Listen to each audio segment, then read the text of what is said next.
Hey there, welcome to episode 4 of the Wait Where Was I podcast. I'm Blake, this is Samuel, and you've caught us in the middle of a conversation. Music chat, hi. We're both big Should music we- fans. I'm a musician myself, and we talk about music quite a lot. And we were just talking about the mindset of numbers and stuff. And I'm a discographer. Yeah, you're a discographer, and I'm a what did I say?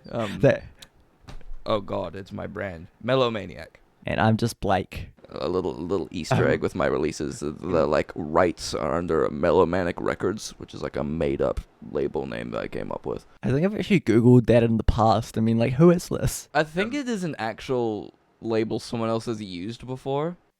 There's a website I use named TuneBat, which you can find song keys and speeds and stuff on. And I, out of curiosity, one day was like, "Oh, is my stuff on here?" And it is, because I think it just recognizes stuff through some system. And you could they have an option where you can click on the rights and see what else is posted under the same thing. And there was some foreign thing that was also released under Melomanic Records. I was like, oh, I don't know, in terms of cuts and stuff, how much they would take. I'm assuming it's a lot less than a label would, because labels, through my research I've done, take quite a bit. I think up to 60% of your earnings is what I saw somewhere, which is absurd. Gold. And it streams from services don't really get you that much. People like Snoop Dogg have talked about it before, where he has a song with 1 billion streams but it only made him $300,000 or something. I can't remember what the numbers would be. Without naming the music label, there is a music label that they take 80 to 90% of all revenue, leaving artists with only 10 to 20. Jesus. I'll message to you which one it is. That makes sense. Put it in the chat. That makes perfect Yeah, sense. it really does. Actually so does. silly. I think a British redhead who plays guitar and sings a song called Shape of You is signed to them. Does that give away too much? Is he? I don't know if he is anymore, right? because he has his own label now, and I don't know if At some point he was. he has his own. True. I don't know if he signed himself to his own label. I don't know if you can do that. I know. Well, since it's kind of obvious what you said, I know. I think the label's Gingerbread Records. It's Ed Sheeran, by the way. Yeah, I think he has a label named Gingerbread Oh my Records. god, that's the best thing I've And ever I'm heard. pretty sure Maisie Peters, who opened for him on his tour for what was a mathematics tour, I think. I think she's signed to that. Yeah, she is really cool. There's quite a few artists. I think he's slowly signing more artists. But I think it's just all of his friends and stuff. Jamie Lawson is also signed there. I would assume Foy a label Vance, like I don't that know. would be a lot more of a thing, because you're Very friends with your exclusive. boss, and there's probably a more reasonable cut in that realm, whereas some bigger label I don't know what the situation with Atlantic Records is, but I'm sure since they're more a bigger industry thing, I'm sure there's some more technical things, and it depends with who they sign as well, obviously, but when it's something more It seems social-ish, I feel like it's probably a little bit more easier to communicate what's good and fair. I think a lot of record labels, they like to take about 70 to 90% from artists, which is not great.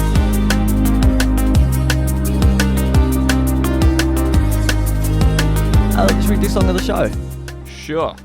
So my choice today, as we went to his concert just a couple of days ago, Benson Boone. Let's go with Ghost Town by Benson Boone. Song of the show today. Good song. And if my hand is not the one you're meant to hold, maybe you'd be happier with someone else. That's our song of the show today, whatever I said. Yeah, as of Ghost recording, we have not been to the show yet, but when this episode is released, we would have just been. So next episode, Yeah. we'll talk about Technical chat. yeah, we'll talk about the experience of that, which I'm sure is going to be amazing. We're sort of we're recording episodes a couple of weeks ahead of the release as we're both about to move, and I feel like it's a better idea to just have like a couple ahead of time so we don't sort of, we don't skip a beat, miss a week. Yeah. That wasn't meant to rhyme, but it did. Hey, have you ever noticed that the word rhyme sounds a bit like Ryan? Ryan isn't like the name? Yes. Rhyme, right? Yeah, a little bit. Okay, well that's good, because Ryanair, the airline. Are you okay? I don't know. There's something in my throat. I did that incredible segue, which you interrupted by trying to breathe. I'll just hold my breath for the rest of the episode. No, I need someone to talk to. Yeah, good point. And now you're manually breathing. No, don't do that. That works on Airline me. Ryanair. I know. And now I'm manually breathing. The airline Ryanair, the passengers have been a bit horrified because of something not the pilots said, not that happened to the passengers, but something that another passenger on the plane did. Airline food notoriously sucks. Yes. I had a flight yesterday, and in New Zealand, I'm gonna say their name because it was actually good food, but it was only a short flight, so I got chocolate covered pretzels, which are incredible. In fact, that is my desert island food. Whoa. Interesting. That's a pretty good food if it's like desert island level. Yeah, protein filled. I'm sure it'll help me survive. I have like a vitamin D deficiency, so I'll be in the sun on a desert island, so I feel like I'll make it work. Chocolate covered pretzels and vitamin D. That's all you need, isn't it? Sure. Anyway, side rant over. There's a traveller on Ryanair who they didn't like the food that Ryanair was serving. So they took it into their own hands and made their own food on a Ryanair plane. Oh. I'm going to read this article to you. It's from Indy 100. If you sit and think about it, a Ryanair flight is a life experience. When people aren't pranking their mates with giant boarding passes or even getting into fights, 35,000... I don't actually know what this is. I haven't pre-read this, so I could be reading anything right now. 35,000 feet in the air, they're trapping themselves in overhead compartments on a flight to Ibiza. To be fair, you can't lie to... Okay, that's whatever. Moving on. That's not important. There is an Italian food blogger who has amassed over 2 million views after she brought all of the ingredients with her to begin constructing a dessert while on the flight. She made like a sort of cake pie sort of looking thing while she was on the plane. It looks like it's got like chocolate. It looks a bit like it's got potato in it, which is weird. Yeah, that does sound strange. It looks like it's got like jam on the top, and it looks a bit like Biscoff, I think it's called. Wrong. Oh, interesting. How the heck potato. do you make that on a plane? I'm not sure. I'm gonna watch the video really quick.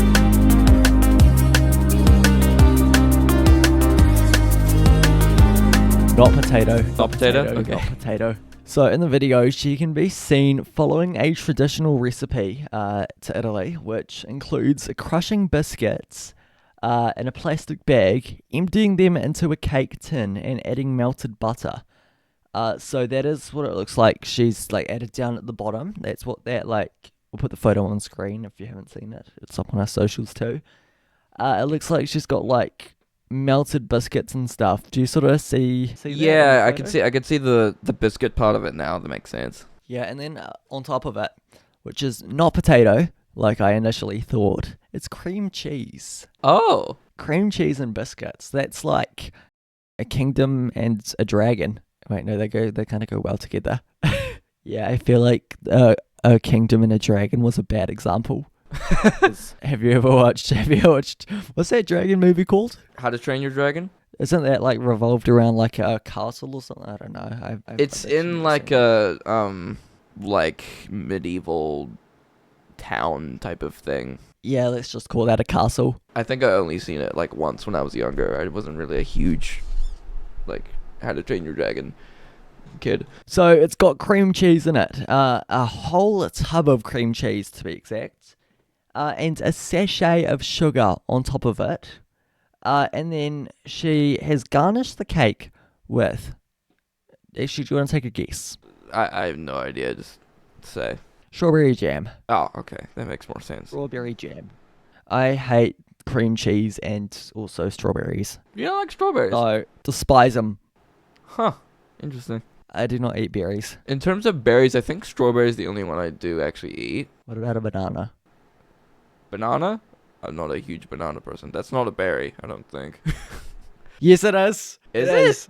Wait. Yes, banana is a berry. Does that mean every fruit's a berry? I don't know what my other tabs are. Don't look at my other tabs. But actually, what are they? Oh, it's Cloudflare, Google Docs, GitHub, Instagram, Ticketmaster, ChatGPT, and the article.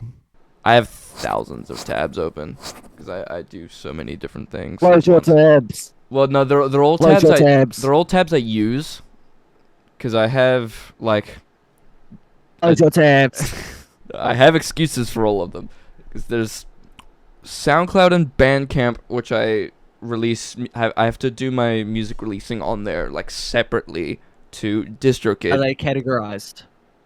Yeah. I have it all categorized in places. Give it my pen. But yeah, I have SoundCloud, Bandcamp, and DistroKid for all my music releasing. Then there's Genius, which I put my songs lyrics on. I'm a genius. Well known for like people. It's like a community site that people like annotate the lyrics on, and then they like break down lyrics for stuff. At one point was self-annotating my own lyrics because I don't have that large of a following, but it's been a bit since I've done that because I haven't really had like a time I was like bothered to do it. But I might do it. Yeah. Sometime in January. Spotify for artists and for Apple, and Amazon, so I can like check statistics on there. I have YouTube Studio always open to like check YouTube related stats. That's just my musician folder, and I have email open in there. Then I have a folder that's like YouTube videos of like green screen visual effects I plan to download for the film I'm working on.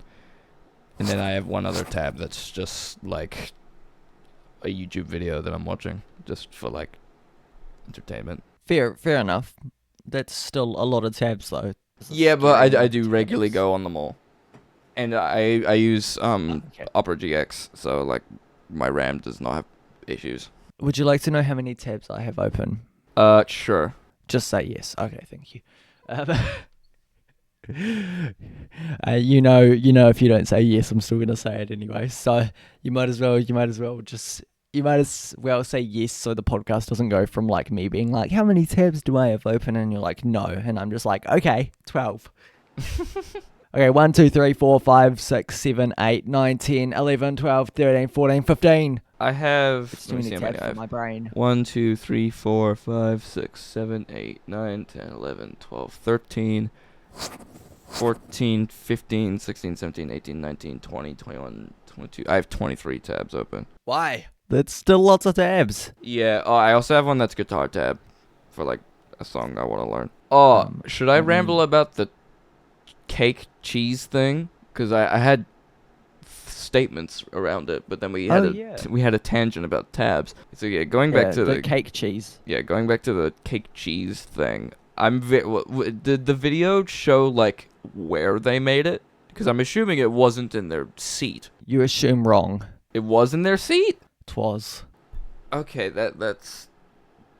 So did they not need to? Was it a recipe that like didn't require like appliances to like cook it and that sort of thing? Oh no, she has those too. What are they powered by? Send you the video. Yeah, send the video because this is like. She didn't have like a cake beater or anything. It was kind of just. Oh yeah, it looks like in that photo it's just like a spoon or something that she's having to use instead. So my main question that confuses me about it is how was she able to get it through like security and stuff? Because I don't think you can bring food. Maybe it was a domestic flight. Potentially it was domestic. I not even in domestic. Well, I'm sure it's different in different countries. I mean, honestly, as an alternative to eating airline food, I'm honestly not that mad about it. Like, airline food, for the most part, sucks. To be honest, if it is like somewhat possible to do things like that, I would just bring like stuff for like a sandwich, like just bread, ham, Yeah. some lettuce maybe. If if I kept in something that was like somewhat cool, and then like, boom, have a little sandwich. That'd be cool. Yeah, I mean, have you ever seen the United Airlines food menu? No. I'll send you a photo of some of the stuff they serve. It doesn't look very nice. They're on the top 5 worst airlines for food. It looks like they've just got like a piece of bread, which it looks like, if we'll put it on screen for you, but it looks like if you were to like bite down on this piece of bread, it would break your teeth. Oh. And then there's like chocolate mousse or something similar, which actually that doesn't look too bad. Yeah, that doesn't look just looks that like it would awful. That probably- fruit doesn't look like it's been like refrigerated. Yeah, the chocolate mousse looks like it would give me diabetes and kill me before I finished eating it. And then what's this on the right? It's like a cooked vegetable like thing with I think that's rice above it. We're gonna put another photo on screen now. Sam's just seen it by the sound of it. What do you think it is? My first thought is like chicken, maybe. I initially thought tofu. Oh yeah, it could be that too. It's very tofu looking. Yeah, Yeah, you want to know what it is? sure. Egg. Really? It's egg. How is that egg? I don't know, not legally at least. Not in the court of law. That was such a niche reference. Oh dear. Alright, I'm gonna send another photo to you, and Oh no. no, yeah, it looks like they've got like mashed potato in the middle, but they've like flattened it, Why does I'm assuming that's a cucumber. like, smoothed it out. That looks more like zucchini. Oh yeah, it could be that. It looks really like mushy though.